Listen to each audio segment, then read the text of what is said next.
Let's face it, landscape photography is amazing. We get to see some truly wondrous sights at times of days when there's nobody else here in epic condition. What's not to like? But unless you're one of the lucky few people who happen to live right on the doorstep of some of these locations, like me, you'll probably spend a lot of time in the car. Now, is that wasted time? Well, what have I told you? You could learn the fundamentals of landscape photography while you're on the move.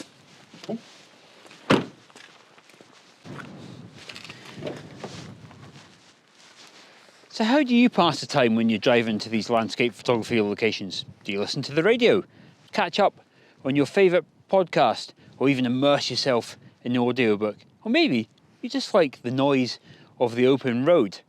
No matter how you pass the time, we spend a lot of time in the car. Now, my entertainment of choice is the good old audiobook. However, I'd never considered learning landscape photography by using an audiobook. That was until Ross Hoddinott got in touch. He said, look, I've created this audiobook with Daniel Lezano that will teach people landscape photography. Would I like to try it?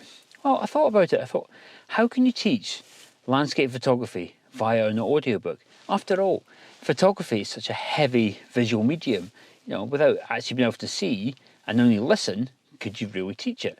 But you know, Ross is one of the UK's leading landscape photographers. He's won lots of awards. He's published lots of UK best-selling books on photography. And Daniel has over 25 years in the photography publishing industry.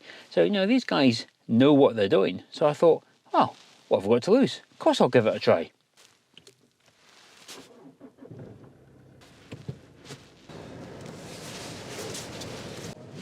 So what can you learn in this 3.5-hour audiobook? Well, it's everything you might expect. There's chapters on, with a larger lens choice being a digital SLR's main advantage, while the compact size and lighter weight of a mirrorless camera is the shutter speed is the second key variable that determines your landscape exposures. Having selected the aperture you require to create, if you focus in the wrong place, you will find parts of the landscape aren't sharp enough.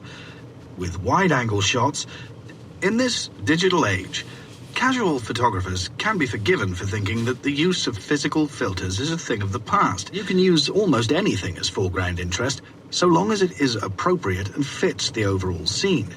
Rocks, ledges, trees. It remains important to understand how different types of light affect the landscape. Otherwise, you will struggle to make good use of the event, and it provides endless photo opportunities from either beach level or adjacent coastal cliff tops every day.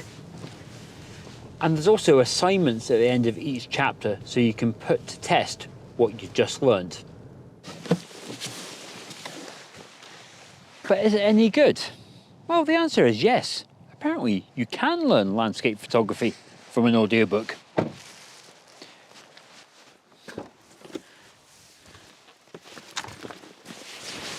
They've also picked a really good narrator. He's clear and concise, and most importantly, his voice is engaging. He gets all the technical terms right, he pronounces things right, because this book has been written as an audiobook rather than just some narrator picking up a printed book and just reading what's on the page. This book is perfect for those who want to learn the fundamentals of landscape photography.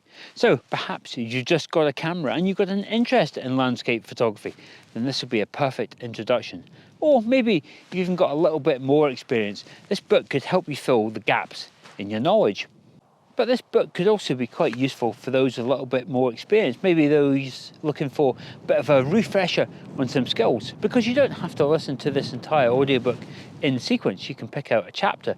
So maybe you're having problems with depth of field or getting some images sharp. Why not just listen to the chapter on sharpness? You know, there's no harm in refreshing your skills and giving the book a listen to, because even I found myself every now and again going, oh, I didn't know that. I've read numerous books on landscape photography, quite a few of them by Ross Hoddinott, and God knows how many hours of YouTube videos I have watched. But I never thought you could learn landscape photography via audio. But it appears you can, and I'm happy to be proved wrong. I do hope you've enjoyed this audiobook version of On My Bookshelf. And if you're looking for a bit more inspiration for your photography, I'm popping up the On My Bookshelf playlist in the corner of the screen just now. There's over 40 episodes now, so there's bound to be a title in there to inspire your landscape photography. But talking of feeling inspired, I am inspired and I'm out in Dartmoor, so I'm going to head off and take some landscape photographs. But on the way, I'm going to listen to a bit more of this book, because after all, you don't have to listen to it in the car. You can listen to it when you're out walking the dog, or just walking to the next location. An image is good technically. It doesn't mean it's necessarily a good image. While it is important to know your f-stops from your ISOs and be competent as a photographer,